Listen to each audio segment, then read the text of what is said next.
Je 9:33 a my sme sa práve pobalili z nášho krásneho altánku, v ktorom sme spinkali a pomaly sa ideme vydať na cestu. Je 9:43, my sa práve nachádzame na sedle pod Vysokou, čo je 902 metrov nad morom a už sme dokonca v Trenčianskom kraji. Naša domovina, to je dobrý pocit.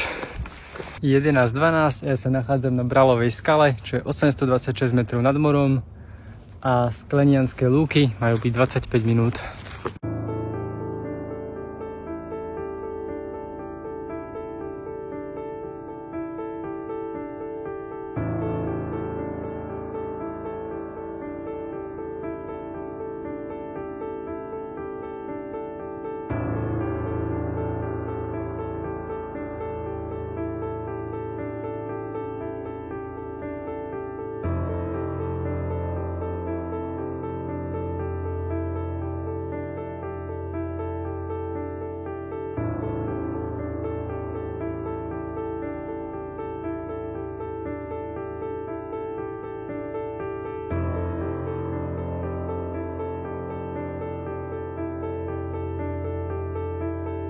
Je 11:41, ja sa nachádzam 688 metrov nad morom na Sklenických lúkach. Najbližšie má byť Horženovo 40 minút. Práve prichádzam k útulni SMP Sklenné. Vyzerá, že sa zase jedná o supermodernú útulňu. Tu už vidím solárny panel a dokonca tu je nejaká latrínka 40 metrov píšu. Útulňa Sklenné je úplne parádna. Hore som to nenatočil, pretože to bukové alebo dubové alebo aké dvierka vyklápacie smerom nahor boli riadne ťažké držať jednou rukou a asi by som nezvládol pritom držať aj mobil a nechcel sa mi tam úplne zdržovať. Každopádne hore je krásna prázdna miestnosť. Predpokladám, že tiež tam niekde budú mať USB porty, keďže tam ten solárny panel, ale do detailu som ju neskúmal, nakoľko sa ponáhľam za kolegom, ktorý ma čaká 500 metrov pri prameni. Práve prichádzam na Horženovo, čo je 846 metrov nad morom a chrenové lazy majú byť najbližšie a to je 1 hodina. Je 13:03 a my sa nachádzame na Jalovských lazoch, čo je 833 metrov nad morom a ideme z Dukly na Devín a vraj už sme prešli 460 km a ostáva nám vraj 300, čo je celkom potešujúce. My sa nachádzame na Chrenovských lazoch, čo je 762 metrov nad morom a najbližšie vraj bude Havranovo a to 50 minút. Ale dnes je ten ruksak akýsi extra ťažký a fakt cítim, ako ma to ubíja do zeme, čiže neviem, dnes sa mi až tak nechce, aby som bol úprimný. Takže možno sa tu niekde za chvíľku aj zhodím a budem si užívať voľnosť ramien. Je 14:08 a my máme práve obidvaja poobedný útlm. Nachádzame sa až 4 km od chaty 4 chotáre, ale nevyzerá to, že sa dostaneme príliš ďaleko, čiže tu teraz tak bdelo spíme a za chvíľku hádam sa poberieme ďalej. No. My sa práve nachádzame na Havranove, čo je 772 metrov nad morom. Najbližšie Pánsky Háj 10 minút, je 15:10 a práve sme došli na Pánsky Háj, čo je 717 metrov nad morom. 4 chotáre sú len 5 minút. A kolegyňa sa na nás veľmi divne pozerá. 15:13, práve sme došli na 4 chotáre, 711 metrov nad morom a konečne sa ide obedovať. My sa nachádzame na Žiaroch, čo je 673 metrov nad morom a pokračujeme na kopec Vyšehrad a ten má byť 40 minút. Takže teraz si trocha zavstúpame. My sa práve nachádzame na Čertovej doline, čo je 691 metrov nad morom a na Vyšehrad ostáva už len 20 minút stúpania.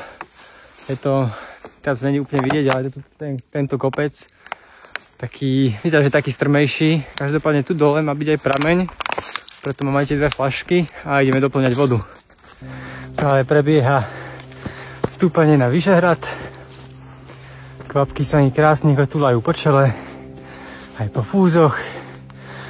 A aspoň vidím už pred sebou vrchol, takže snáď sme za chvíľku tam, no. Vzdialenostne podľa mňa už to není viac ako 300 metrov a na výšku to ešte tak 80 bude. 17:40 a my sa nachádzame na Vyšehrade, čo je 807 metrov nad morom a tu sa dá ísť aj na takú skalu, z ktorej parádny výhľad. Každopádne výšľah to bol relatívne náročný, ale zase bol krátky, čiže Do 20 alebo 15 minút je človek v pohode hore. No a tu už sme na tej skale, z ktorej je parádny výhľad na všetky strany. Len sa tu nezabiť. Takže takto to tu vyzerá krásne.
Je 17:58 a ja sa nachádzam pod Vyšehradom, čo je 720 metrov nad morom. A na Vyšehradské sedlo ostáva už len 15 minút a odtiaľ nám ostáva asi len 4 km do miesta, kde spíme. Práve prichádzam na Vyšehradské sedlo, čo je 579 metrov nad morom. A pokračujeme na Hadvigu, ktorá má byť hodinu 10 a tam už budeme aj spať. Čiže to je úplne super.